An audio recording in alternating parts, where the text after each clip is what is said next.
Hello, everybody. My name is Graham Elwood, and you are watching the Political Vigilante.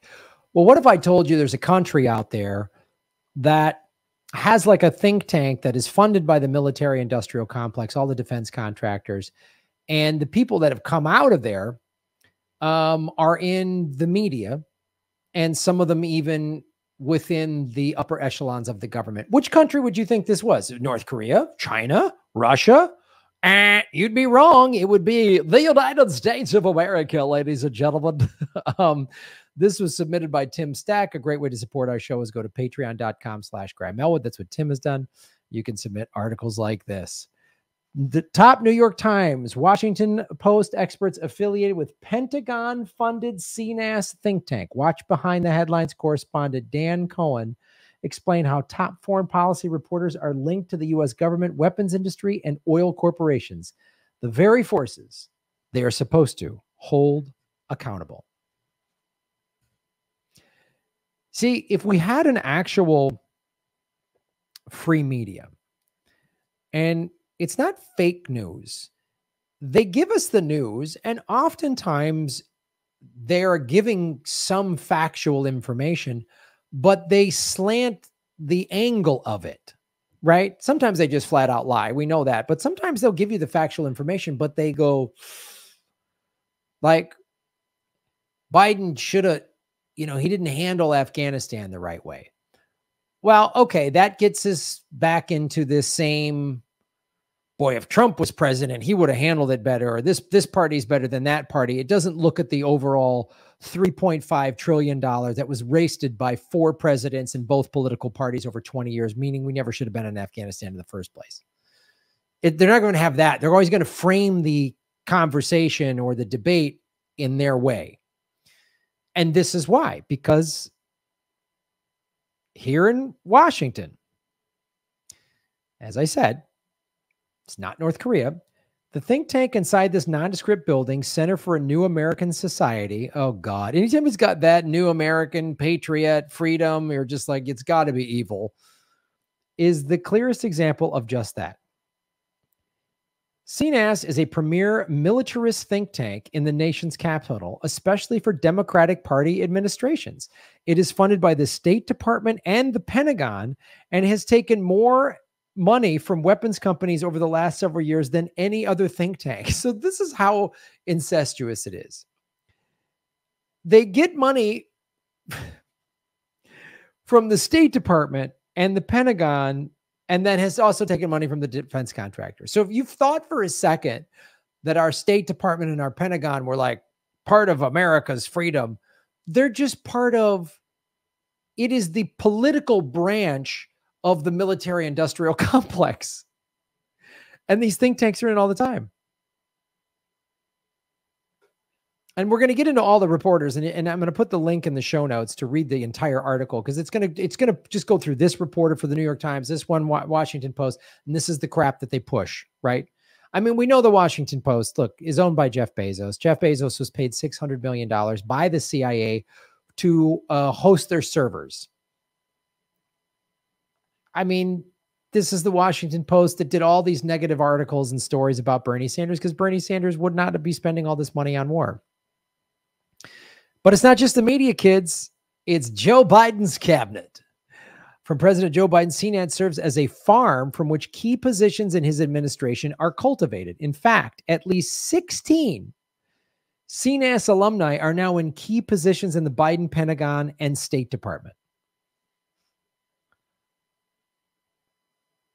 I mean, the most there's the most obvious ones, like his Secretary of Defense was on the board of directors at Raytheon. And remember when when he got nominated, about a year or so ago, when all the maybe beginning of the year for the nominations were happening. And everyone's like, first black Secretary of Defense. Okay, great. Oh, and by the way, he was on Raytheon's board of directors. And that was like, no, it should have been the reverse. They should have said, this is a clear conflict of interest. This is not good. This bodes poorly for any sort of peace efforts. They're going to just keep spending money on war and war and war. Oh, and by the way, it's the first black. That's how they should have done it. But they made it's the most diverse cabinet. Not divert. There's no diversity of ideology in Joe Biden's cabinet, and this is more evidence. So again, it's not just his State Department; it's the whole Pentagon. But what's most shocking is that several national security and foreign policy reporters from elite U.S. media and outlets are affiliated with CNAS and therefore indirectly affiliated with and likely paid by the U.S. government and corporations, the very forces they should be holding accountable. So this is why, I mean, this is not the media in an actual, if we had an actually functioning democracy, the media holds those in power accountable. That's what the media should do. The media should be screaming from the mountaintops how these are clear conflicts of interest. But when the media is owned or funded by big corporations and big business, I mean, they're just a part of it. So they're going to feed you their propaganda. And some of it, there'll be some factual information in there, but even the way they frame it will be nonsense, will be there to fill their financial needs. Here's a very egregious example. For more than 20 years, New York Times Washington correspondent David Sanger has relentlessly pushed deceptions to con the public into supporting U.S. aggression and war.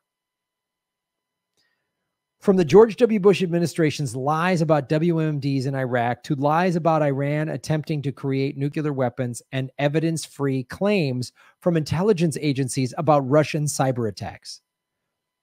Sanger's colleague, Eric Schmidt, senior correspondent covering national security for the New York Times, is also in residence at CNAS. Back in 2020, Schmidt was promoting the obviously false Russian bounty story, which was later retracted after it served its political purpose to force Trump to take a harder anti-Russian stance. So when you think of the military-industrial complex and the permanent war state, don't forget about what might be the most important component of all, the media. And this is why Fox News serves such a critical role. So Fox News says crazy nonsense, right? Fox News says crazy nonsense. So then, well, the New York Times and the Wall Street Journal and CNN, they're telling us the truth. The New York Times, if I read it in the New York Times, an op-ed piece or the New York Times, I trust them a little more. This is why the right will go to war if there's like a fear or America's freedom. They're sold American freedom, American freedom. The liberals will gladly go to war if a Democrat says it. If a Democrat says we got to go to war, then liberals will go, yeah, I guess we had to go to war. And this is how easily they're fed it, because they'll read it in the New York Times like, well, if I read it in the New York Times, then I trust that better than Fox News. Do you see how you, as Noam Chomsky called it, you manufacture consent? You divide the country up very easily, red state, blue state, Fox News, MSNBC, whatever. You get Americans to pick one of those teams, and you can get them to believe whatever you want. All you got to do is say the other team is feeding you nonsense, but we're feeding you the truth, and you control all of it. Right? So there's nobody on either of these parties going, what the hell did we waste $3.5 trillion and thousands of lives in Afghanistan for the last 20 years? What the hell did we do? So now we're just going to bicker back and forth whether Republicans think Joe Biden pulled out too soon. And Trump should have this and Biden should have that. And so we're just going to get into this dumb manufactured red versus blue, slap fight, rather than go, the military industrial complex got us into Afghanistan, not to protect women or end the Taliban or keep America safe. They just did it because it was a cash cow. The two big winners in Afghanistan, the Taliban and the military industrial complex. Those are the two big winners. Taliban's doing, my God, I mean, look, the Taliban got replaced by a Taliban with now more American weapons. The Taliban, which was back channeling, which was offering up to surrender in 2001. They're like, we don't want to do this. And we said no, because if we would just let them surrender and we just roll in there and set up the government and get it going, well, then we can't have 20 years of war. Do you see how this is done? And nobody in any of the media, New York Times, Fox, ABC, none of them are ever going, what the hell are we doing all these wars for? Why are we spending all this money on war? These are people paid by this think tank, which is funded by the State Department. So explain to me how RT is state-controlled media, but the New York Times and CNN and Fox are not. How are they not state-controlled media? And liberals are such suckers that if it comes out of CNN's mouth or the New York Times mouth, they'll believe it. And hey, man, conservatives are such suckers. If it comes out of Hannity's mouth, they'll believe it. They'll believe it. And it keeps the goal of everybody divided, distracted, and afraid. And how do we sell this to American people? With ads like this. I've shown you this before.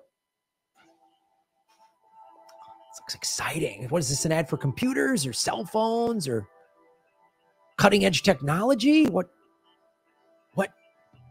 Oh, green energy? Trains? Is it green energy?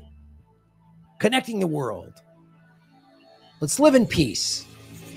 Oh, war. We see these beautiful pictures at night from the decks of these two U.S. Navy vessels. Wonder how much he was paid to say that.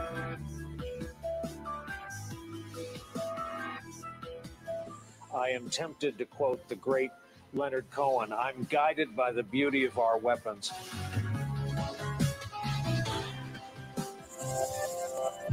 We are one global team, creating trusted, innovative solutions to make the world a safer place.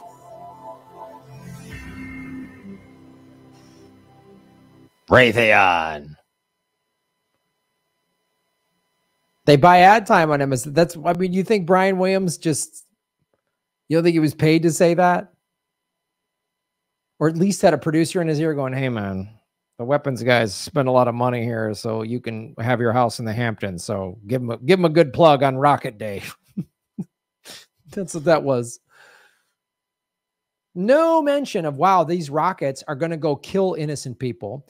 Wow, these rockets could have been spent on schools and spent on Americans.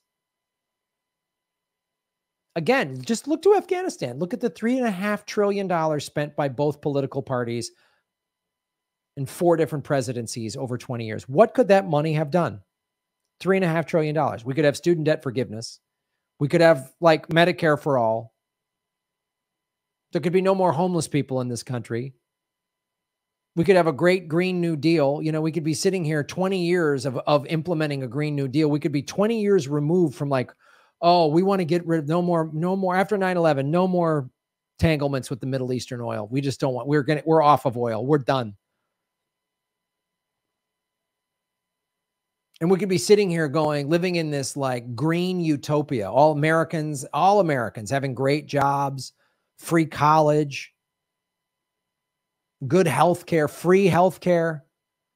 But no, thanks to companies like this and those think tanks, CNAS, we have this craziness. I feel like we've been warned about this. Smedley Butler, a U.S. Marine Corps General Major who was the most decorated Marine at the time of his death, stated it well when he wrote, I spent 33 years and 4 months in active military service, and during that period, I spent most of my time as a high-class muscle man for big business, for Wall Street and the bankers. In short, I was a racketeer, a gangster for capitalism. I helped make Mexico safe for American oil interests. I helped make Haiti and Cuba a decent place for the National City Bank boys to collect revenues in. I helped in raping of half a dozen Central American republics for the benefit of Wall Street. I helped purify Nicaragua for the international banking house of Brown Brothers.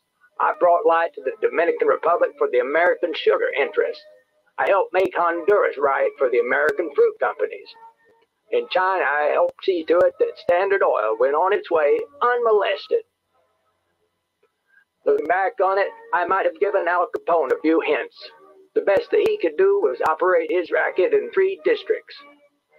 I operated on 3 continents. War is a racket. It always has been. A few profit and the many pay. But there is a way to stop it. You can end it by disarmament conferences. It can be smashed effectively only by taking the profit out of war. That's hard to do. That's really, really hard to do when the whole thing is bought and paid for. The so-called liberal media is just people pushing for war. So what the neoliberals do is they push for diversity and stuff like that. But again, it's not diversity of ideology. Joe Biden has the most diverse cabinet ever, but no one in there is anti-war. There's no socialists in his cabinet. There's no Greens in his cabinet. There's not even libertarians in his cabinet. There's just war. War and Wall Street. Silicon Valley, that's all that's in there. And if the American people aren't taken care of enough, the Democrats will lose a couple of seats in the Senate, at least the Senate probably. And that'll go back to Republican control. And then from 22 to 24, we'll have to hear about, we got to take back the Senate. We got to get more centrism in there. Meow, meow. But nobody wants to look this closely. Nobody wants to admit this.